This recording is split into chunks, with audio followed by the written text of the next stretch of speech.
Of all the writers that I have worked with over the years, every one of their challenges is unique, but they all have one thing in common. I want you to imagine if you stepped into your car and you wanted to go somewhere, but you didn't put a postcode into your sat-nav, or you only put half the postcode in. You wouldn't even set out. You wouldn't know where you were going. So I've begun to understand that unless that goal is completely specific, we're not going to be making progress towards it. So it can often be a reason why we're feeling blocked. It's essentially the equivalent of standing at a cliff edge because we haven't yet mapped out the rest of the terrain and wondering why we're not stepping forward. So what we're going to do today is help you start to get clear about where it is you're heading, so that you're not going to experience that resistance of, I don't want to take a step because there's nothing there, I'm just going to fall. And when you start to experience the joy of, I really want to get going because damn, that goal looks really, really fun and I know it's going to be great when I get there. So first of all, we're going to start to look at where it is you're trying to get to. So we're going to spend 2 minutes writing on this. It's really nice to work in this speedy way because you're really making sure that you're triggering yourself to write no matter what.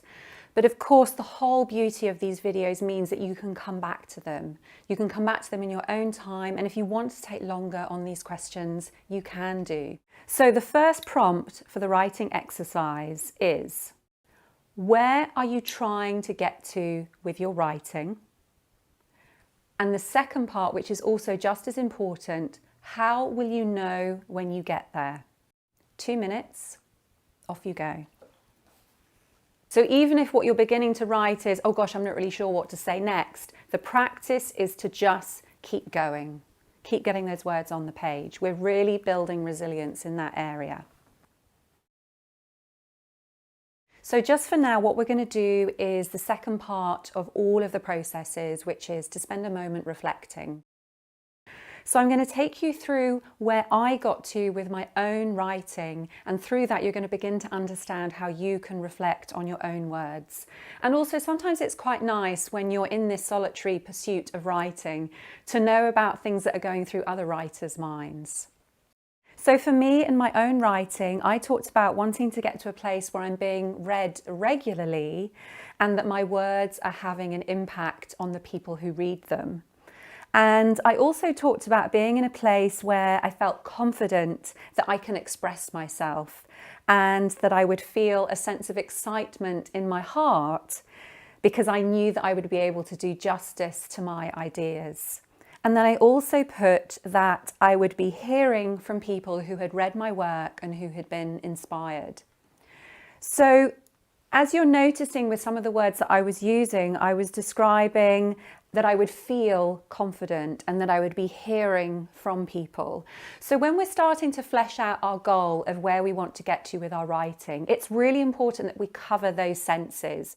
How are you going to feel when you're in that place? What are you going to be hearing? It might be that you're hearing from other people, or it might be that you're hearing the thoughts within your own mind. Yes, I've totally got here, or yes, I feel really good about my writing.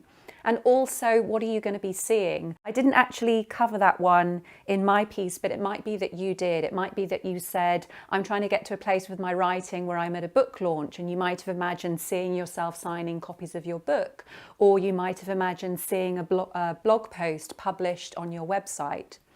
So when you're covering those senses, how you're going to feel, what you're going to hear, and also what you're going to see, then what starts to happen is that cliff edge starts to really become tangible. You start to see the ground beneath you, you start to feel like there's actually a way forward, and you start to hear the world so that you're telling yourself that it's real, that it's actually happening. We've started to really begin to lay those stones, lay that path that's going to lead you to that ultimate goal, and essentially that's going to help that place of block, because your brain is now beginning to understand that there's somewhere that you want to get to. That postcode is becoming clear.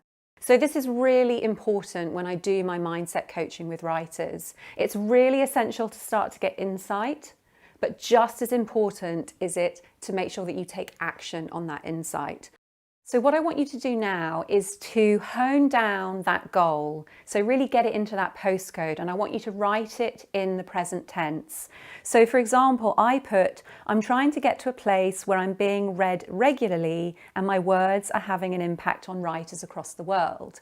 So I would write down, I'm being read regularly. My words are having an impact on writers all across the world. So I write that down in the present tense. It might be that you pin it up in the place that you write. You might pin it up on the bathroom mirror, somewhere where you're going to see that every day. Just continue to notice what you notice, see how you begin to shift, look out for the things that are different, and I will be writing here with you in 7 days' time. See you then.